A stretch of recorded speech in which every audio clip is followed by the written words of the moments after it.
Hi, I'm Madeleine Winter, and I'm a hand-in-hand instructor based in Sydney in Australia and working with parents via the web across the world. And I'm really pleased to be here with you. Today, I want to talk about separation anxiety. Many of you will have just launched yourselves in the Northern Hemisphere into the new school year, whether it's starting for the first time or whether it is going back to school after the long summer break.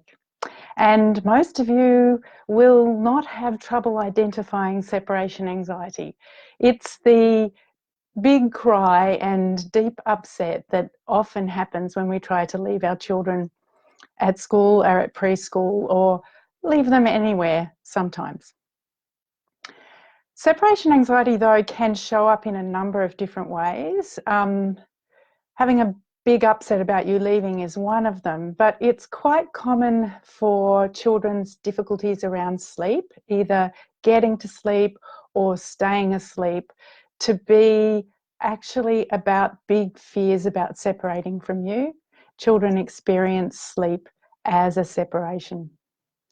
And sometimes the fears that are to do with separating from you show up as aggression,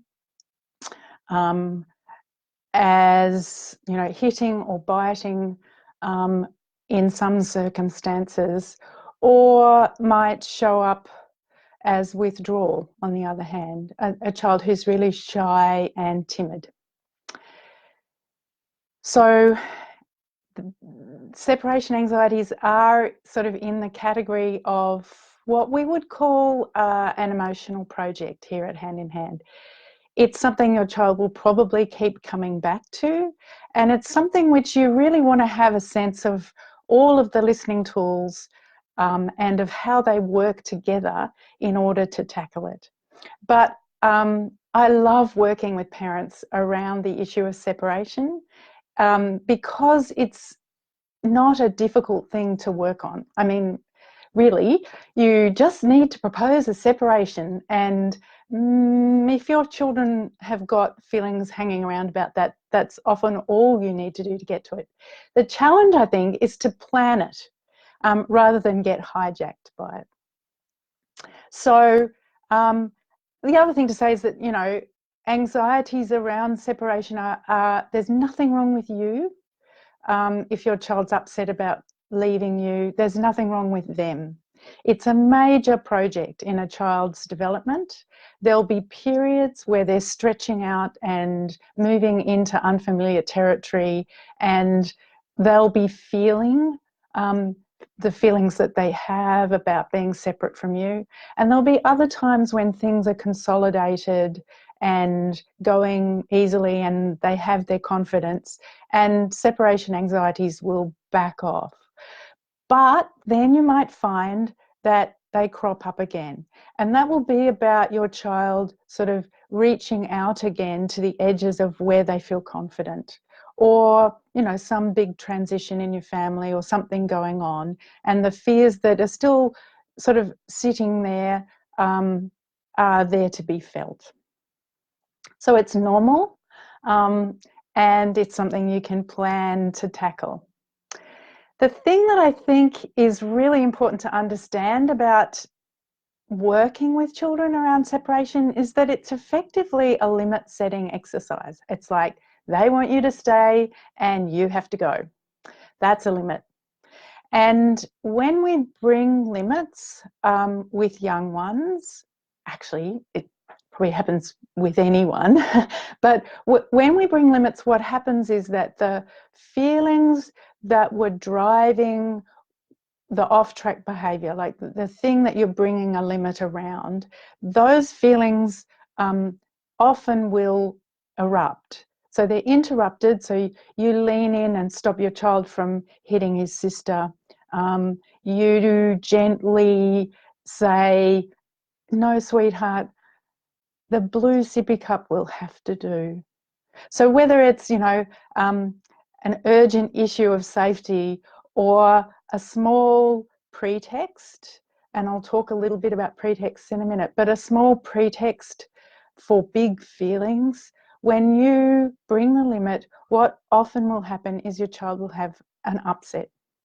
And it's important to understand that this is something you need to expect.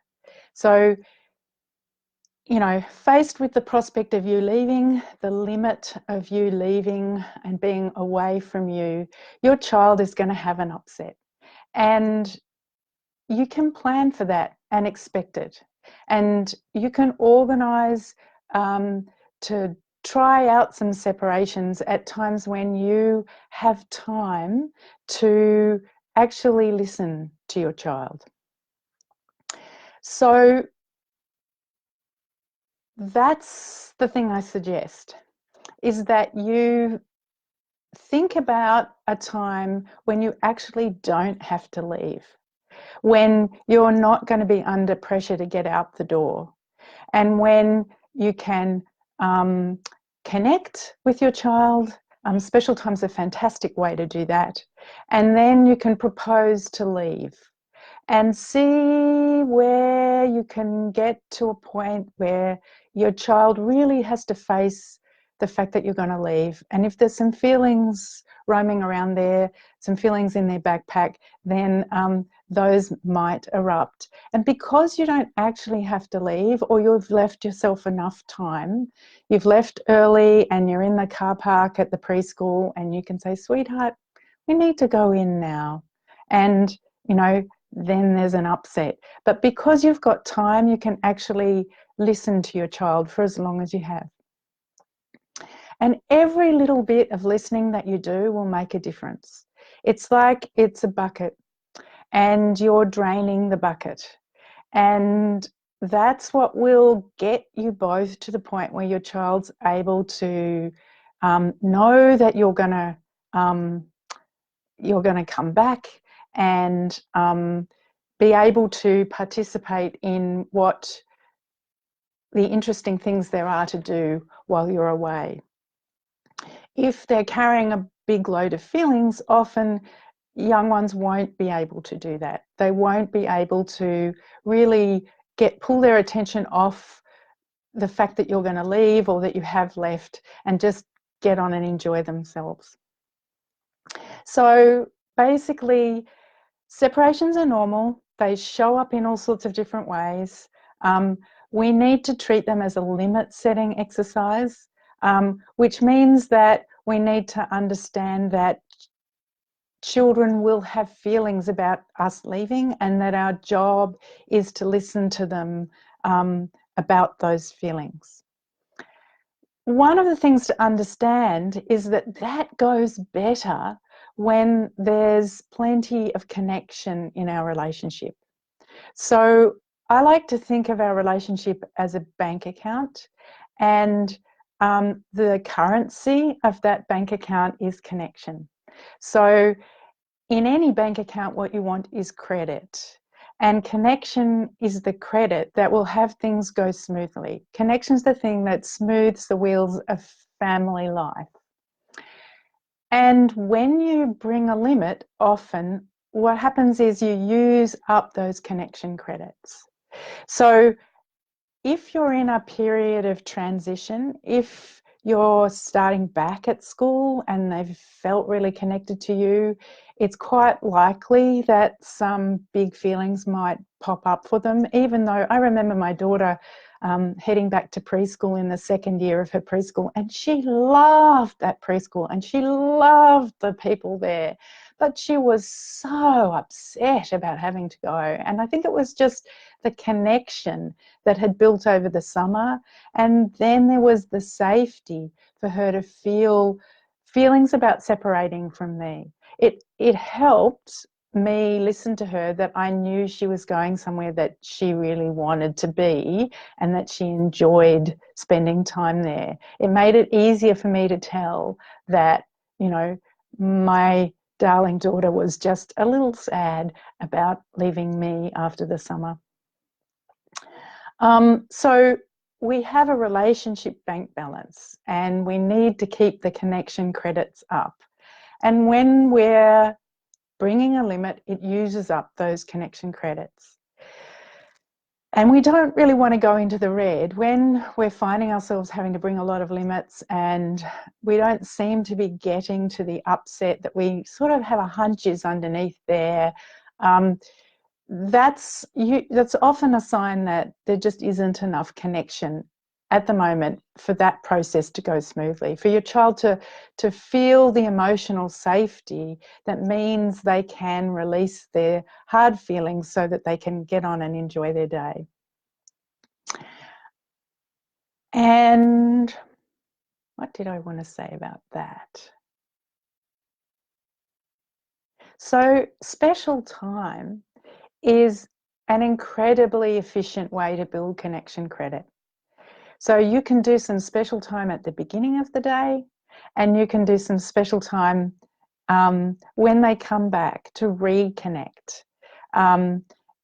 After you've said a nice long goodbye, special time before you do that will help that upset release. And it's starting school, the fact that you're having to really impose a separation, but also the fact that they're heading off to school, which is an environment that's got a lot of limits, that's got a lot of limit setting in it. You're lucky if you're in an environment where you have a warm teacher, or where even, oh my God, the school actually is able to sort of have a culture of warmth and nurturing. But most schools are a bit too stretched with a bit too many, few too many children and in relation to the number of adults. And there really isn't a lot of slack for listening to children's upsets that come up around starting school, which is a pity, because if we understood that that was the project, the whole thing would be a whole lot less stressful. But it's worth understanding that school is an environment that often is sort of characterized by limit setting. So your child's connection bank account is going to be depleted, and it'll be really important that you send them off with their backpack, you know, full of connection credit in the morning, and that you spend time with them when they come back in the afternoon to reconnect. And that is, you know, that knowing that they can carry the sense of connection with you will help them get through this potentially stressful experience. So the short version is separation is normal. You can plan for it. You don't have to wait until you actually have to leave. A little bit to say here, and I might talk about this some more in another live, but consistency isn't vital. So if you listen and then it's a time, we used to do it Sunday mornings. The thing that would bring my daughter's attention to the fact that it was, you know, Mum might leave, was that I would grab the keys. She knew what that meant, even at sort of 18 months. And, you know, you've got time, and then if you run out of time, you can decide not to leave, or you can leave and listen later. Your child will come back to it, and we're not trying to teach them a lesson about how to handle life without us. We're trying to give them opportunities to offload their sad feelings so that they can remember that we'll come back and there will be more special times to be had. So I hope you found that useful. We'll put some links to some resources in the comments, and go well these few weeks. Welcome upsets. They may happen about all sorts of things, because the return to school is a pretty big deal for you and for them. So nice to be with you, and I look forward to next time. Bye.